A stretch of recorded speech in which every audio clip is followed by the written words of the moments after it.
তো hello guys, এইমাত্র আপনারা যে স্ক্রিনে যে ছবিগুলো দেখলেন, তো আপনিও চাইলে আপনি যে কোনো দেশের লোকই হন না কেন, আপনি এই ধরনের লাইভ ক্রিকেট ম্যাচ অথবা ফুটবল ম্যাচ দেখবেন এবং এরকম এআই টুলস ব্যবহার করে আপনি এরকম ছবি তৈরি করতে পারবেন জার্সি গায়ে। আর এই ধরনের পিকচারগুলো এআই এর একটি ওয়েবসাইটের মাধ্যমে করা হয়, আর পিকচারগুলো এডিটিং করাও একদম সহজ। আমি এখন দেখিয়ে দিচ্ছি যে এই ধরনের পিকচারগুলো খুব সহজে কিভাবে তৈরি করতে পারেন। যে কোনো ব্রাউজারের ভিতরে প্রবেশ করবেন, তো আমি এখানে ক্রোম ব্রাউজার এটিকে সিলেক্ট করে নিলাম। ক্রোম ব্রাউজারে আসার পরে এখানে সার্চ অপশনে ক্লিক করবেন, তারপরে এখানে বিং ইমেজ ক্রিয়েটর লিখে সার্চ করবেন। বিং ইমেজ ক্রিয়েটর লিখে সার্চ করার পরে প্রথমে একটি ওয়েবসাইট পেয়ে যাবেন। আপনি এখান থেকে এই ওয়েবসাইটের নামটি ভালোভাবে দেখে রাখেন, আপনি এই ওয়েবসাইটটির ভিতরে প্রবেশ করবেন। আর এই ফাঁকে আমার এই চ্যানেলটি সবাই সাবস্ক্রাইব করে দিবেন।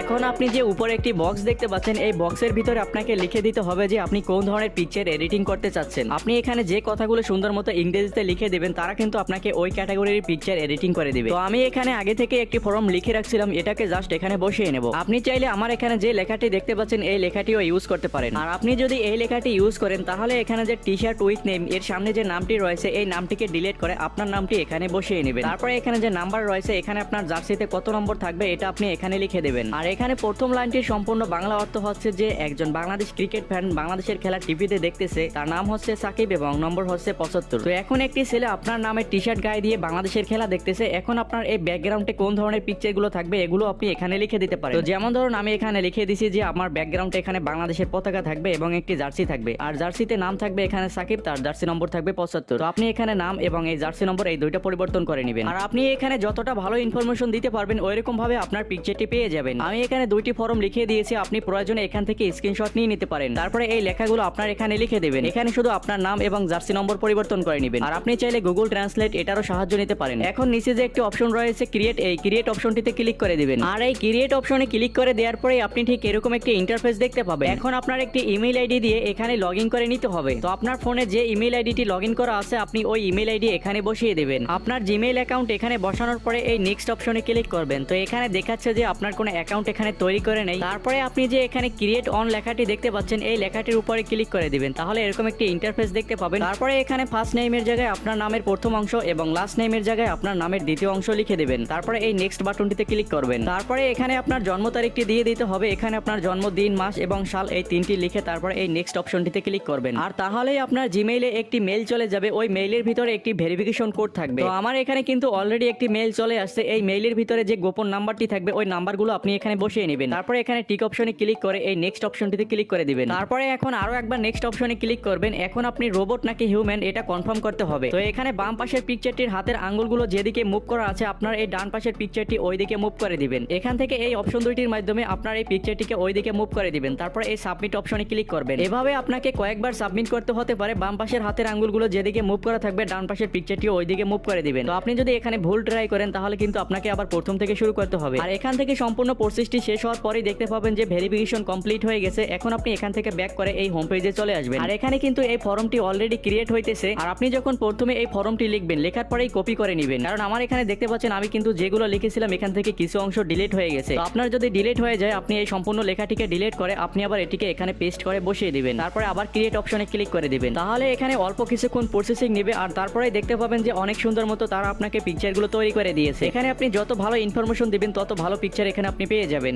এখন আপনি এখান থেকে যে পিকচারটি ডাউনলোড করতে চান ওই পিকচারটির উপরে ক্লিক করবেন। এখন এই পিকচারটির উপরে ট্যাপ করে ধরে রাখবেন। তারপর এই ডাউনলোড ইমেজে ক্লিক করবেন। তারপরে এরকম আসলে এই ডাউনলোড অ্যাগেনে ক্লিক করবেন। তাহলে আপনার এই পিকচারটি গ্যালারিতে ডাউনলোড হয়ে যাবে। আর এভাবে আপনি পর্যায়ক্রমে ট্রাই করে আপনি সুন্দর সুন্দর পিকচারগুলো তৈরি করে নিতে পারবেন।